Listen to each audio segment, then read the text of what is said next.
Discussions ongoing between police and health ministry to determine what actions are to be taken against monkeypox patient who left isolation. Virologist Dr. Sandra Jackson urges citizens to be responsible if they suspect that they may have monkeypox. And civic groups call for the government to review and reset targets under the National Consensus on Crime. Discussions are ongoing between the police and the Ministry of Health to determine what actions are to be taken against the monkeypox patient who left isolation at the Maypen Hospital in Clarendon yesterday. He has since been returned to the facility after reportedly going to a relative's house in the parish.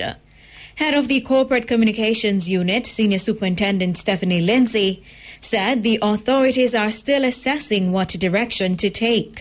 So they are discussing the matter. They haven't taken any decision because they're in discussion with the Ministry of Health. They're also looking at the law. I know we're in consultation with our legal department, so no charges just now. They're just looking at what happened to see where to go next. As Speaker Lindsay said, it was too early to say what charges would be laid against the patient. I can't say because they are now looking at what happened. It's part of the assessment and the discussion and the guidance from our legal department in consultation with the Ministry of Health that will help to see where we go from there. So it's still too early to even determine what direction it's going to go. So we have to give them a little time to finish the assessment and the consultation. Senior Superintendent Stephanie Lindsay. She noted that it is also not yet determined if the people who were at the premises where the patient was found will be charged. Meantime, with Jamaica having confirmed its first case of monkeypox and the confirmed patient having left isolation for several hours yesterday, virologist Dr. Sandra Jackson is urging citizens to be responsible if they suspect they have the disease. Speaking in an interview on IRI FM today, Dr. Jackson said persons must continue to practice the disease prevention control protocols, including social distancing. She noted that if it reaches a stage where more cases and increased transmission occurs, the minister may be forced to impose restrictions to prevent the spread of the disease. But the important thing is that persons who know that they may have a lesion or they suspect that they have monkeypox or they know that they have been in contact with someone who is showing symptoms of monkeypox, that they need to be responsible and call the ministry line, ask for help, self-isolate and wait for the team to assist with managing so that we can contain the spread. This is what we want to do because I know carnival is around, so persons who know that they have been in contact with persons from other countries, etc., they need to stay home. Dr. Jackson said persons also need to be aware of the symptoms of the disease so they know what to look out for. We're going to be depending heavily on the responsibility of persons to be honest if they do feel that they have symptoms. The initial symptoms of monkeypox are kind of similar to the initial stage of COVID in that you don't feel well, you have headache, you have fever, etc. Now, if you thought you had COVID, you would stay home. The same thing should apply to monkeypox. Although not everybody will be present with all of those symptoms. Some persons may just directly start presenting with pimples and pustules. Dr. Jackson said citizens must closely observe any bump or rash that presents on their skin. She added that persons should be vigilant against not just the spread of monkeypox, but also COVID-19. So you're going to have possibility of spread co-circulation of COVID and monkeypox at the same time if persons are not responsible. So if they haven't taken the vaccine or they don't want to take the COVID vaccine, they need to wear a mask. Virologist Dr. Sandra Jackson. 2 men were taken into custody by the Portland police yesterday following the recovery of a stolen licensed firearm in the parish. Reports are that about 12:18 p.m., a licensed firearm holder locked up his motor vehicle along the roadway and went to conduct business close by. Whilst conducting business in the breastwork area unknown assailants entered the vehicle and stole a .38 revolver, along with 5 rounds of .38 cartridges and a sum of cash. The Portland police were informed of the incident and launched several operations which included targeted raids in Breastwork, Portland. During the raids, the firearm was recovered and 2 men were arrested. The police are appealing to firearm holders not to leave their firearms in their vehicles, as the loss of a firearm may pose a danger to the society at large and may also lead to the firearm holder being brought before the court for negligence. A call is being made for the government to reset the targets under the National Consensus on Crime and put it back at the center of its efforts to fight criminality.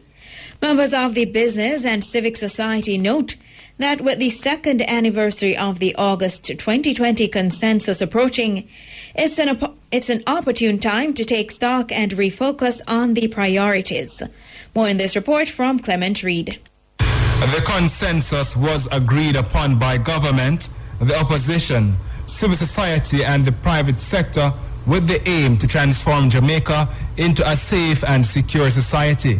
In a release, the civil group said the government must put the consensus back at the center of its efforts to fight crime. The group said that the government should also rearrange with the Crime Monitoring Oversight Committee, CMOC, to reset the objectives and targets for reporting.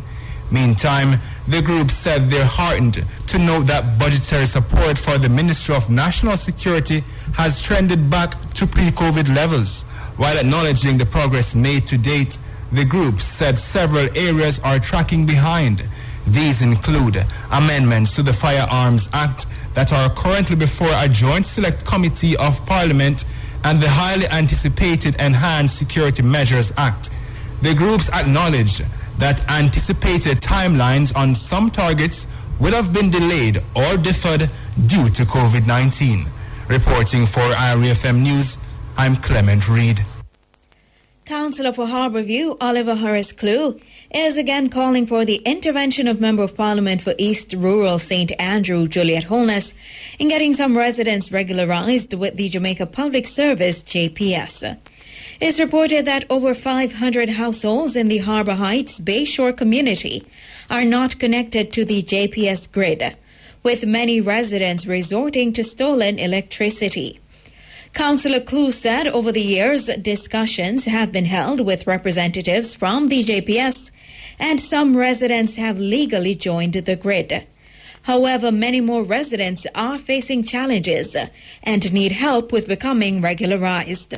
They are 6 miles from Kingston, and that's the only section from Kingston right out to St. Thomas, the border of St. Andrew and St. Thomas, that without light. And I don't think there's no other representative who have visited JPS, submit names, telephone numbers, meeting, tours, and all of that, and just cannot get the life of the individuals there. I am hereby calling on the Member of Parliament and the JPS to assist us in this area. I'm just calling because several meetings we have been calling. I'm just calling for some action now. I plan to visit public defender to see if I can assist. He said some roadways are also in need of repair. I've been lobbying for many years and we're just not getting anywhere. I know that sometime last year we had problem with that heavy shower of rain and a section of the road was not fit. And they promised us that it would be late last year to early this year. And we're still not getting anywhere. Councillor for the Harbourview Division, Oliver Harris-Clue. The government has indicated that programs are being implemented to help reduce the overall energy consumption at the National Water Commission, NWC.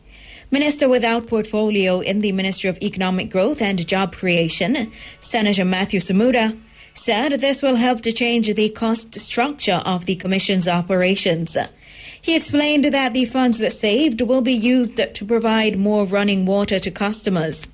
To pump the water, we get a light bill. So I know that we have issues with older pumps, some pumps that are older than myself. I know that we have issues on the fiscal side because of the cost of energy that we face. But the country, and specifically as we're speaking to the people of St. Elizabeth, can be assured that we will come to you very soon with a process and a program to overhaul the energy consumption of the NWC and to fundamentally change the cost structure so that when we get those savings, we're able to invest and make sure that instead of talking about 1,100 households, which is consequential and matters, we're able to talk about 11,000 households and 30,000 households, because the race needs to not be who truck the most. The race needs to be how fast we can connect every single Jamaican house to potable water. And that is our mission, and that is what we're working towards. Be assured that the people and the team members of MECJC, the team members of NWC, team members of Rural Water, the team members of Water Resources Authority are all working around the clock to ensure that